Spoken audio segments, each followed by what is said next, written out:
Saudara dan saudari yang Tuhan cintai, selamat pagi dan selamat bertemu lagi dalam Renungan Harian edisi hari Selasa tanggal 21 Juli 2020.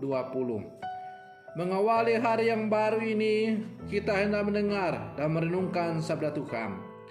Marilah sebelum kita mendengar dan merenungkan sabda Tuhan, kita berdoa. Dalam nama Bapa dan Putra dan Roh Kudus. Amin.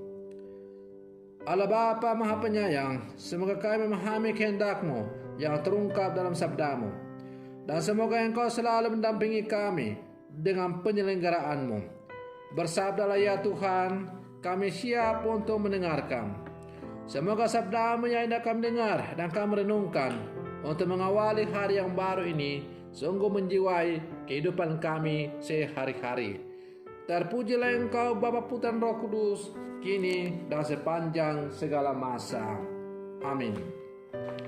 Para saudara dan saudari yang Tuhan cintai, sabda Tuhan yang hendak kita dengar bersama diambil dari bacaan Injil hari ini, yaitu Injil Matius pasal 12 ayat 46 sampai 50. Tuhan sertamu.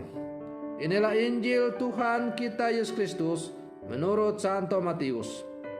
Sekali peristiwa, ketika Yesus sedang berbicara dengan orang banyak, ibu dan saudara-saudaranya berdiri di luar dan berusaha menemui dia.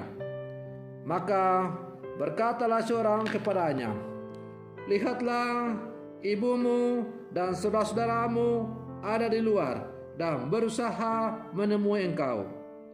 Tetapi Yesus menjawab kepadanya, "Siapakah ibuku dan siapakah saudara-saudaraku?"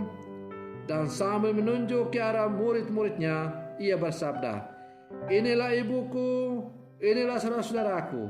Sebab siapapun yang melakukan kehendak Bapa-Ku di surga, dialah saudaraku, dialah saudariku, dialah ibuku." Demikianlah Injil Tuhan. Para saudara dan saudari yang Tuhan cintai, dalam satu dasawarsa belakang ini, kekerasan dalam rumah tangga menjadi sebuah istilah yang familiar dalam kehidupan masyarakat Indonesia, termasuk kita yang hidup di kota Jayapura ini. Selain menjadi ajakan dan awasan untuk membangun cinta kasih dan relasi harmonis di tengah keluarga, term ini juga menggambarkan sebuah perkembangan yang tidak mengenakan dalam kehidupan keluarga. Dalamnya diungkapkan dan diakui bahwa keluarga dewasa ini bukan hanya merupakan tempat hunian yang baik dan kondusif bagi setiap warganya, melainkan juga merupakan rumah bagi bertumbuhnya tindakan kekerasan dan sikap tidak manusiawi, yang akhirnya akan membentuk karakter orang-orang yang ada di dalam rumah itu. Di tengah keluarga muncul juga kasus-kasus seperti incest, pembunuhan orang tua, kekerasan seksual, dan lain sebagainya. Kasus-kasus itu menuntut kita untuk sekali lagi melihat dan memahami makna keluarga dalam kehidupan kita sebagai orang Katolik. Para saudara dan saudari yang Tuhan cintai, dalam bacaan Injil hari ini, Yesus memberikan suatu definisi baru tentang keluarga. Keluarga bukan sekedar kumpulan orang yang memiliki ikatan darah dan ikatan perkawinan, melainkan jauh lebih luas, merupakan persekutuan orang-orang yang melakukan kehendak Allah. Sebab siapapun yang melakukan kehendak Bapa-Ku di surga, dialah saudaraku laki-laki, dialah saudariku perempuan, dialah ibuku. Para saudara dan saudari yang Tuhan cintai, penegasan Yesus ini berarti keluarga bukanlah persekutuan biasa, tempat orang berkumpul atas namanya sendiri atau atas dasar kepentingan manusia semata, melainkan lebih mendalam. Keluarga adalah persekutuan atas nama Allah yang memiliki tugas untuk mewujudkan dan melaksanakan kehendak Allah dan menjadi tempat bertumbuhnya mekarnya nilai-nilai Injil di tengah-tengah dunia. Dengan kata lain, keluarga adalah persekutuan doa dan persekutuan cinta kasih, Kristiani atau Katolik.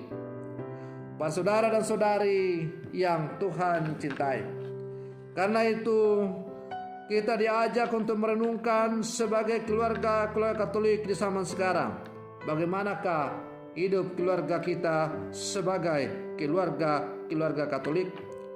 Apakah kita telah menjadikan keluarga kita menjadi keluarga Allah, dan dengan demikian kita menjadi saudara dengan Yesus, karena kita memiliki Bapa yang satu dan sama, ialah Allah sendiri. Dan kita menjadi saudara dari Yesus apabila kita melaksanakan segala yang diperintahkan oleh Allah kepada kita.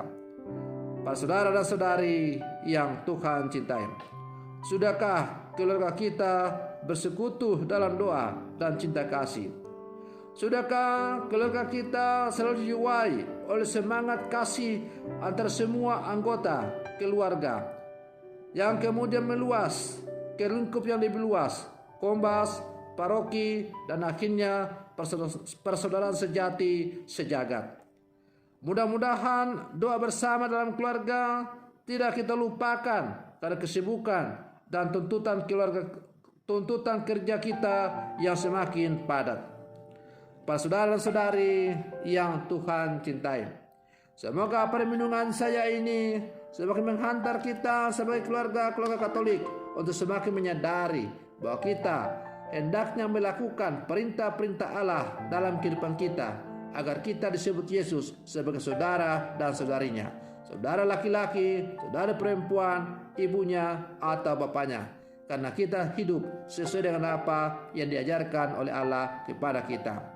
Semoga demikian. Selamat pagi, Tuhan Yesus memberkati.